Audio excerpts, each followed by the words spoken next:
As forças de defesa de Israel afirmaram ter atingido vários alvos do Hamas desde que começaram a expandir a invasão terrestre.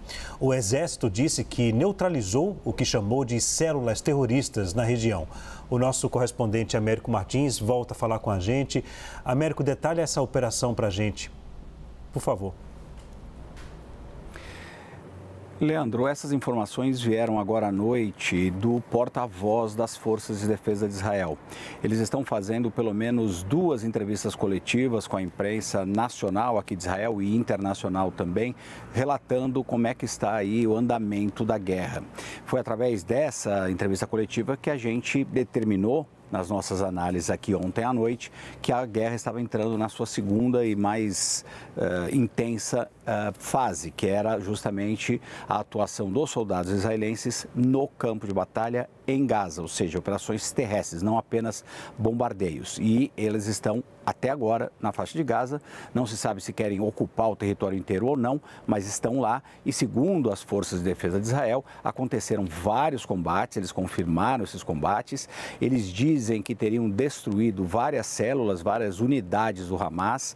O porta-voz diz que o Hamas tentou usar equipamento e bombas antitanque e anti-veículos blindados contra Israel e, segundo a versão israelense, não teriam conseguido e Israel teria inclusive desmontado algumas armadilhas do Hamas nesses combates.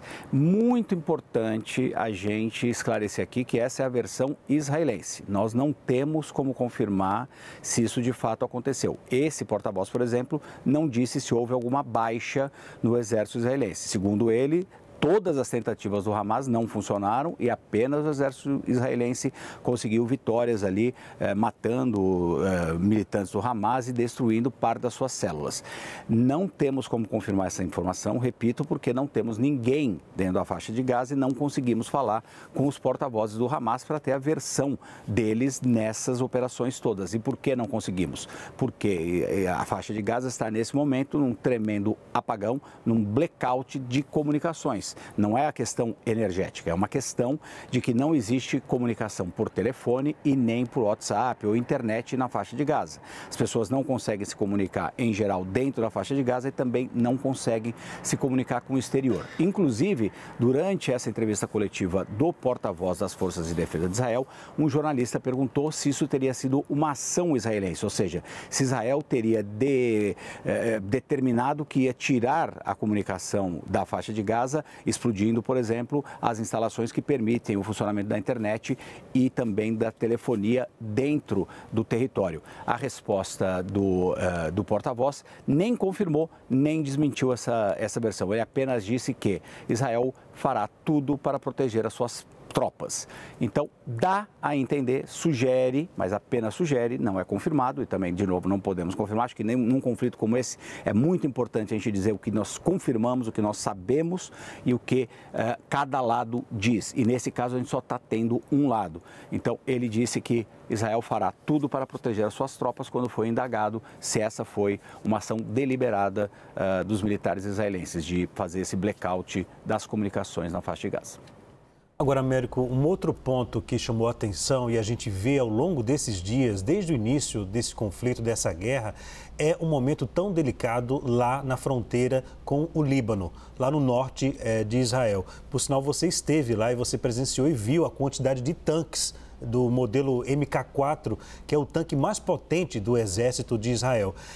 Hoje, novamente, Américo, houve bombardeios, ou seja, o exército de Israel disse que atacou sim o grupo Hezbollah, que ele fica, sobretudo, na região sul do Líbano, que é um grupo xiita. Ou seja, hoje houve novamente novos ataques ao grupo Hezbollah naquela região. Exatamente. E aparentemente também houve algumas respostas do Hezbollah. Estão acontecendo esses combates, essa troca de morteiros, fogo de artilharia, bombas dos dois lados já há vários dias. Há vários dias que o Hezbollah ataca o norte de Israel, uma região onde eu estive, que eu comentei que o clima é muito pesado por ali. Israel evacuou toda uma faixa de fronteira, evacuou cidades com 20 mil habitantes, está tentando controlar todos os acessos e todas as saídas daquela região, porque sabe que o Hezbollah é um grupo que tem um poderio militar muito maior do que o Hamas. E na última guerra que os dois lados travaram, houve um empate. Israel não conseguiu derrotar o Hezbollah e acabaram suspendendo as hostilidades. Mas, por outro lado, o Hezbollah, embora a gente tenha esse atrito, o tempo inteiro essa troca aí de morteiros, de mísseis, de bombas, com, inclusive, baixas dos dois lados, Israel confirmou pelo menos 7 soldados mortos e diz que o Hezbollah perdeu pelo menos 40 militantes, fora civis que também ficaram feridos, especialmente no Líbano, e até uma unidade do exército libanês que foi atacada. Apesar disso tudo, não trata-se de uma guerra total e uma guerra frontal.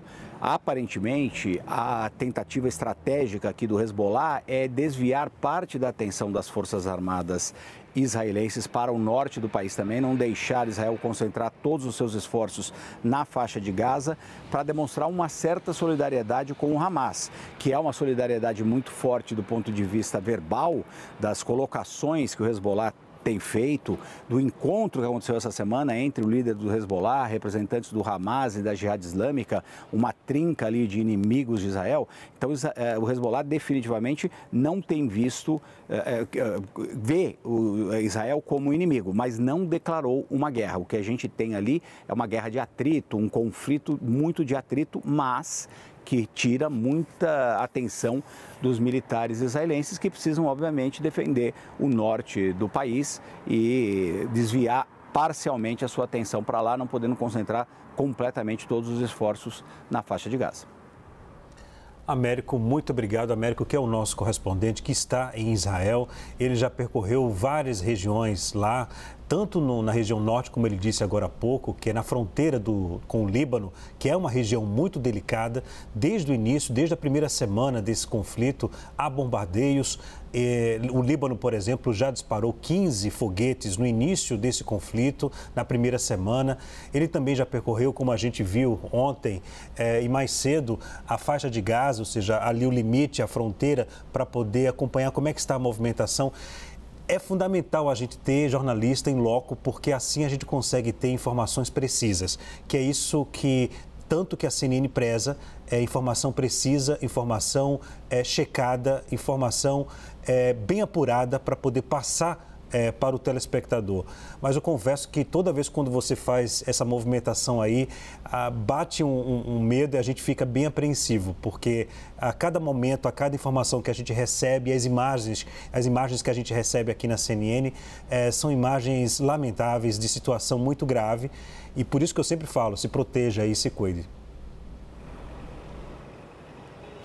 Muito obrigado, Leandro. Obviamente, a gente, como jornalista, gostaria de estar cobrindo histórias mais positivas, histórias de progresso, histórias de países trabalhando em conjunto, mas a realidade é que o mundo é do jeito que ele é e a nossa função é, de fato, reportar esse mundo do jeito que ele é, e é o que eu estou tentando fazer aqui. Queria agradecer aí pelo apoio, pelo carinho de todos os colegas da CNN.